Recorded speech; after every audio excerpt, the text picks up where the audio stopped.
on education, and my colleague T has also talked about CPF and ministerial pay.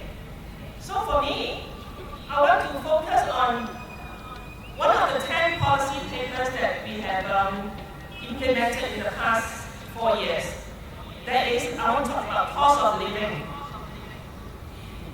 Now, in 2009, the Ministry of Manpower says that the median income for Singaporeans is $2,420 a month. That is the median salary of Singaporeans.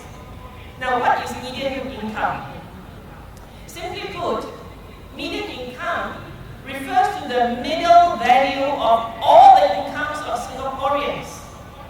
In other words, half of Singaporeans earn more than $2,420, while the other half earn less than that. Let's take a look at this number, 2420. In our cost of living policy paper, we make a list of how much one family of 4 members will need to spend every month.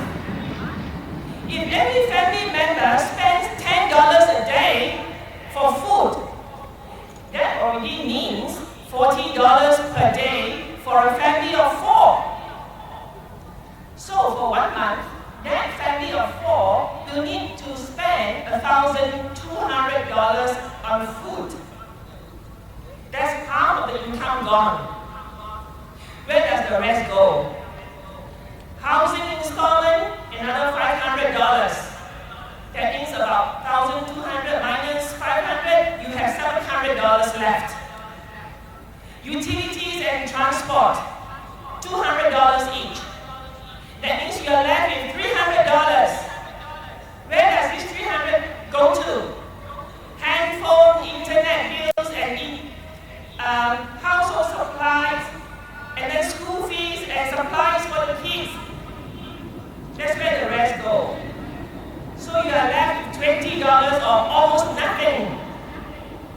What have we not covered? What if you get sick?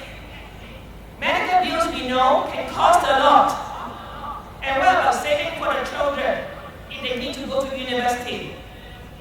And since life cannot be just working every day without doing anything else, what about money for leisure and entertainment? Not to mention holidays every year. Also, we still have not included saving for retirement because we can't work all our lives. So all this, you will not be able to do on this median income of $2,420. Also, as I said earlier on, median income means that half of Singaporeans are earning below this figure. So, probably half of you here don't even earn that much. Do you?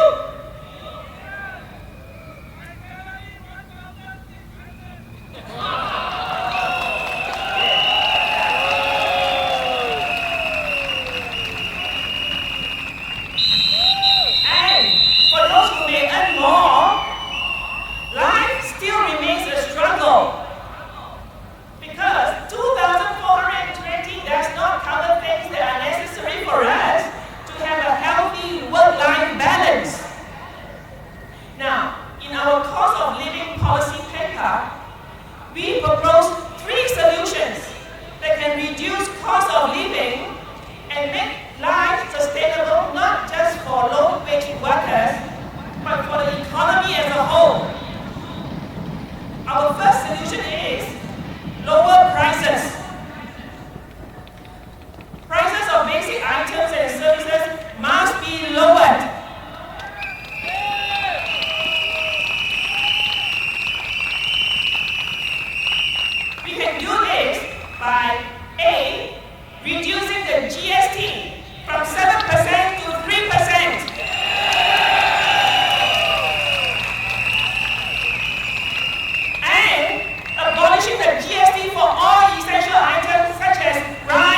making sure that our public hospitals reduce charges and start making a profit from Singaporeans.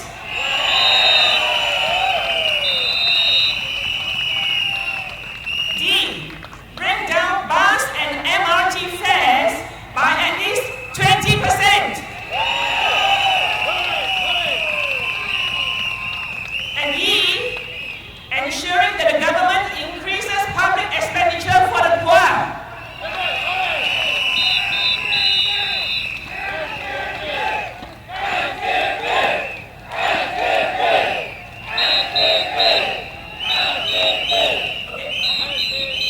Our second solution of tackling high cost of living is to increase the wages of workers.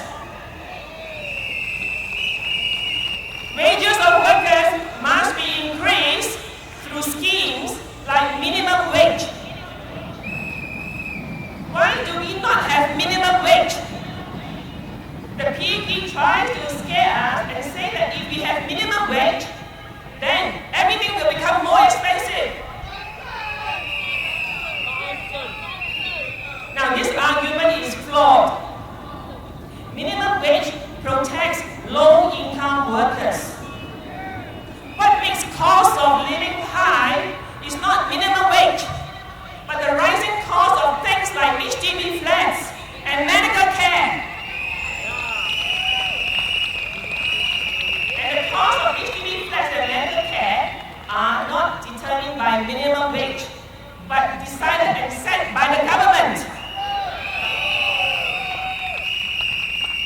In fact, economists who have studied the effects of minimum wage say that minimum wage will help grow the economy.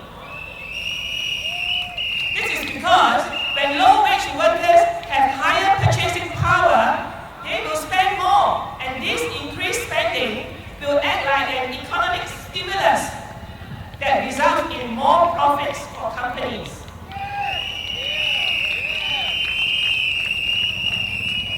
SDP's third solution to tackle rising cost of living is to implement the talent track scheme. For many, many years, the government has been importing cheap foreign labor. The government has also been taking in more immigrants in a bid to increase our GDP, our gross domestic product. But every intelligent person knows that this is an artificial way to boosting economic growth. There is no real economic innovation involved.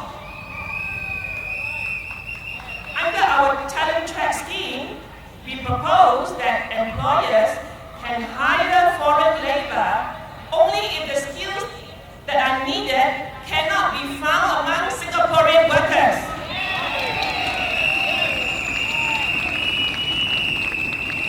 This means that companies cannot hire foreign workers simply because they are cheaper. It also means that foreign workers who wish to work in Singapore will have to qualify based on a number of factors such as age, qualifications, skills, and experience. This will ensure that employers are able to hire suitable foreign labor that our economy needs. To sum up the SDP's solutions to tackle the rising cost of living, by way of conclusion, we are proposing that the government lower prices, increase wages, and implement the Singaporean First policy.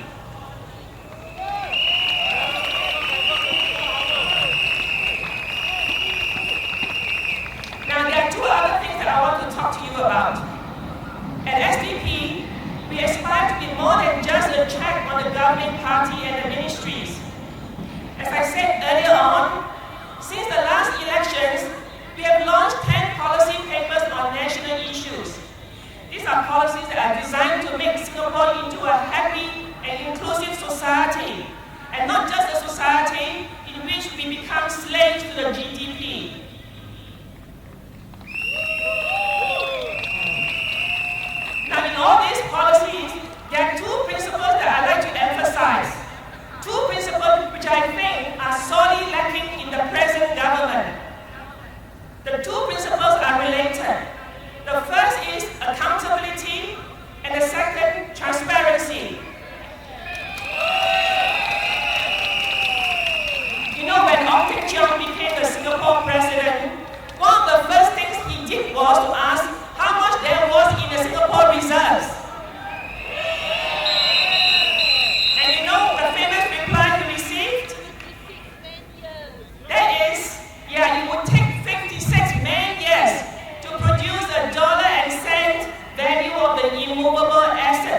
our money. Now, is that proper accounting of Singaporeans' hard-earned money? Accountability means taking responsibility. It means that when rules and procedures are not being followed, we must have an independent inquiry to find out what went wrong. And I stress the word independent inquiry, not just people appointed by themselves to check on themselves.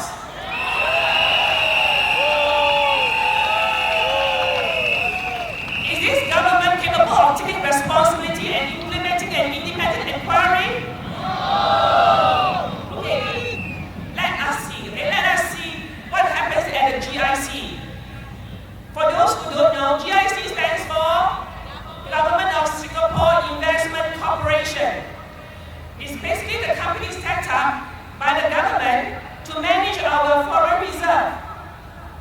So, we are talking about billions of dollars stashed in the GIC.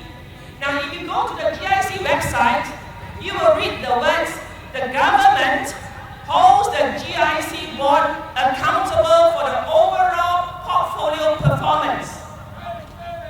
But guess who are on the GIC board? 1. Lee Hsien Loong, 2. Tharman Shanmugaratnam, 3. Teo Chee Hean, 4. Lim Han Kiang, and 5. Heng Swee Keat.